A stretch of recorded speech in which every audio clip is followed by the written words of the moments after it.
ఈ యొక్క ఉదయకాల సమయంలో మనం ఒక దర్శనం కలిగి ఉండాలి. ఏంటంటే దేవుని వాక్యం సెలవిస్తూ ఉంది. లూకాసు వార్త 11వ అధ్యాయంలో మనం చూసినట్లయితే ఒక మాట నేను చదువుతాను.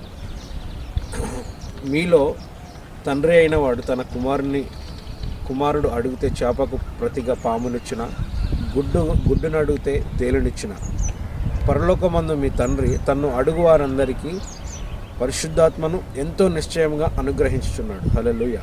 చూడండి, 10వ వచనంలో ఉంటుంది.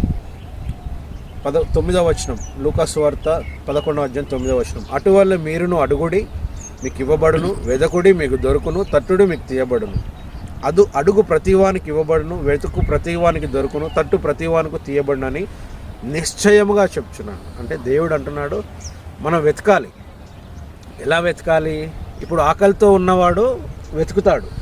ఆకలితో ఉన్నవాడు అతని యొక్క ఏమేంటి, ఆయన గోల్ ఏంటి? కడుపు నింపుకోవాలి, ఆయన ఆహారం తినాలి. మనకు కూడా ఒకటే గోల్ ఉండాలి. మన కొండ ప్రార్థనకు వచ్చాము అంటే దేవుడు అంటున్నాడు మీరు తట్టాలి. ఇప్పుడు మీరు మా ఇంటికి వచ్చారు, మా ఇంటికి వచ్చి బ్రదర్ మీరు మార్నింగ్ ప్రేయర్కి వెళ్దామన్నారు కదా రండి అంటే నేను లేవలేదు అనుకోండి, ఏం చేస్తారు? డోర్ తడతారు. అయినా లేవలేదు, ఇంకా కొంచెం గట్టిగా తడతారు. అంతేనా రాజు? ఇంకా కొంచెం గట్టిగా తడతారు. గట్టిగా తట్టినప్పుడు ఏమవుతుంది? ఖచ్చితంగా నేను లేస్తాను. బైబిల్లో ఉంటుంది, ఒక ముసలావిడ మాటికి తట్టిందట.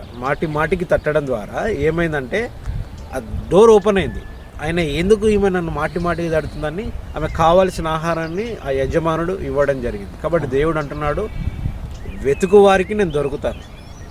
ఎవరైతే తడతారో తట్టిన వారికి నేను ప్రతిఫలం ఇస్తాను. కాబట్టి మనం చేస్తున్న ప్రార్థనలో, ఉదయకాల ప్రార్థనలో, అందుకే కీర్తనల గ్రంథంలో ఉంటుంది ఏంటంటే రేయి మొదటి జామున ద ఫస్ట్ మార్నింగ్ రేయి మొదటి జామున మనం లేచి దేవునికి మొరపెట్టాలి. కొండ ప్రార్థనలు అనేకం ఉన్నాయి. పేతురు, యోహానులు, యేసుక్రీస్తు తమ శిష్యులను తీసుకొని ఏకాంతంగా కొండకు వెళ్ళి ప్రార్థన చేయడం.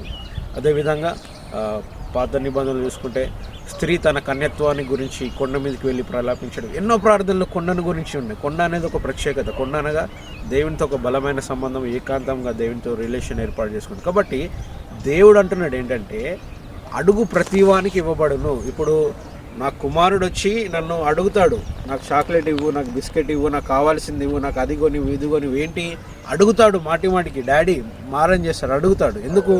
నేను వాడి ఏడుపు తట్టుకోలేక నేను ఖచ్చితంగా కొనిస్తాను. దేవుడు అంటున్నాడు ఒక లోక సంబంధమైన తండ్రే అంతలా ఇచ్చినప్పుడు, వింటున్నారు బ్రదర్? తండ్రే ఇచ్చినప్పుడు మనం ప్రతిరోజు అసలు ఏం ప్రార్థన చేస్తున్నాము, ఏం అడుగుతున్నాము? ప్రతిరోజు నీకు ఆశీర్వాదాలు లేవా? తండ్రిని అడగాలి. మనం తండ్రి వద్దకు వెళ్ళి నాకు ఆశీర్వాదాలు కావాలి, నాకు డోర్ ఓపెన్ అవ్వాలి, నాకు కావాలి, ఇవ్వండి. మనం ప్రతిరోజు మనం తడుతూ ఉండాలి. వేరే ప్రార్థన ఏది పెట్టుకోవద్దు. ఈ కొండ ప్రార్థన, ఈ ప్రార్థన ఏ విధంగా ఉండాలి అంటే వాగ్దానాలతో ఎత్తుపట్టే ప్రార్థనలా ఉండాలి. ఇంకొకటి ఏంటంటే ఇప్పుడు చూడండి, నేను వరంగల్ వెళ్ళాలనుకోండి, వరంగల్కి వెళ్ళడానికి నాకు ఒక ఐడియా ఉండాలి. రైల్వే స్టేషన్కి వెళ్ళి కూర్చుంటే వెళ్ళను.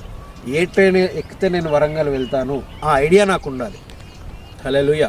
అదేవిధంగా నీకు ఆశీర్వాదాలు కావాలి, నువ్వు కొండ మీదకి వచ్చి నువ్వు ప్రార్థిస్తున్నావు, నాకు ఆశీర్వాదాలు కావాలి అని ప్రార్థించినప్పుడు, ఇప్పుడు ఏ ట్రైన్ ఎక్కితే నేను వరంగల్ వెళ్తాను, ఇంకా వేరే చెన్నై వెళ్తాను, అదేవిధంగా ఆశీర్వాదాల గురించి నువ్వు ప్రార్థిస్తున్నప్పుడు కొన్ని బంధకాలని కనబడుతూ ఉంటాయి. అది నిజమైన ప్రార్థన.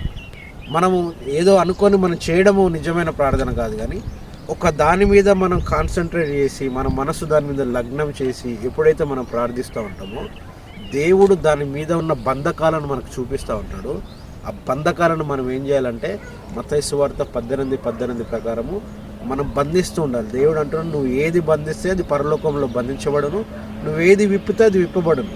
ఆరోగ్యాన్ని విప్పండి, ఆశీర్వాదాలను విప్పండి. 10 ప్రార్థనలు కాదు, ఒకటే ప్రార్థన పట్టి దేవుడు అంటున్నాడు తట్టండి.